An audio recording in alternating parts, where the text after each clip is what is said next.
Edwin, nay. Yes, ma'am. Okay, thank you. Give me just a second to get back where I'm supposed to be here. And will your client waive the formal reading of the indictment in each case? Yes, Your Honor, we will.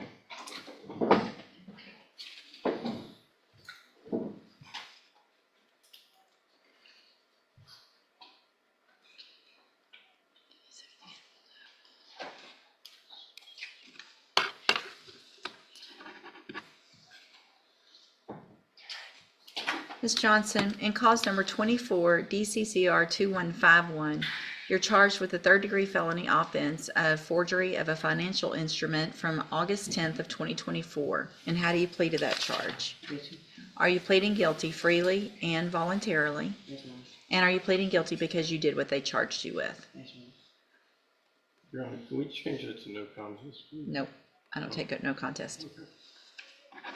Or I know only under certain circumstances, but typically not. And then, Ms. Johnson, in cause number 24, DCCR 2152, you're charged with a state jail felony offense of abandoning or endangering a child with intent to return from September 18th of 2024. And how do you plead to that charge? Guilty. And again, are you pleading guilty freely and voluntarily? Yes, ma'am. And because you did what they charged you with? Yes, ma'am. And then finally, in cause number 24, DCCR 2153, you're also charged with the state jail felony offense of abandoning or endangering a child with intent to return from September 18th of 2024.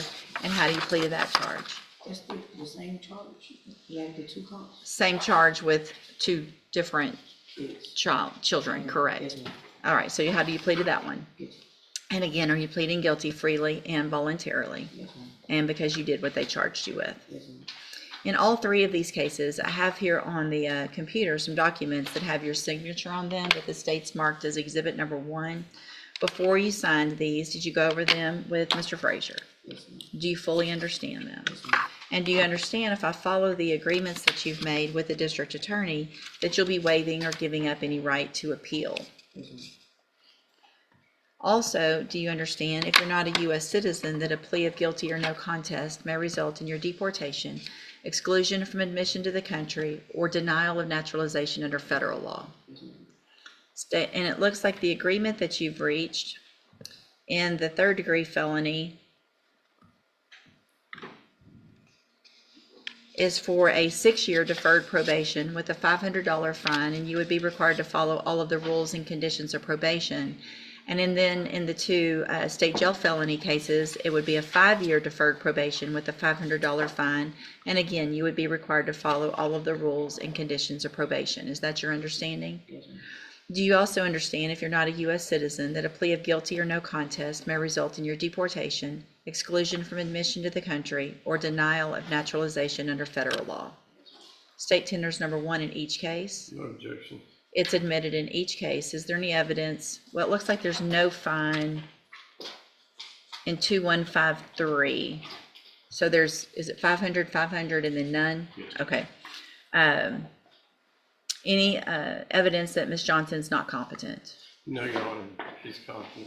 All right, ma'am, I'm going to find that you entered your pleas of guilty in each case freely and voluntarily. Find that you're mentally competent and you understand the nature and the consequences of your pleas. Find sufficient evidence in each of your cases to find you guilty. However, I'm going to reset your cases so that the probation department can do a pre-sentence report. That will give me more information about you and your cases, and then we'll come back later for sentencing.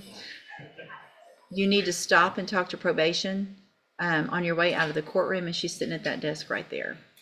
All right, we'll see you back at sentencing. Your Honor, if I just may, I like to make sure on the deferreds that my clients understand that should they violate the motion. I'll go over all of that at sentencing. Yes, Your Honor. Thank you. In this court proceeding, the defendant, Miss Johnson, appeared before the judge and waived the formal reading of the indictment before entering guilty pleas in 3 separate cases.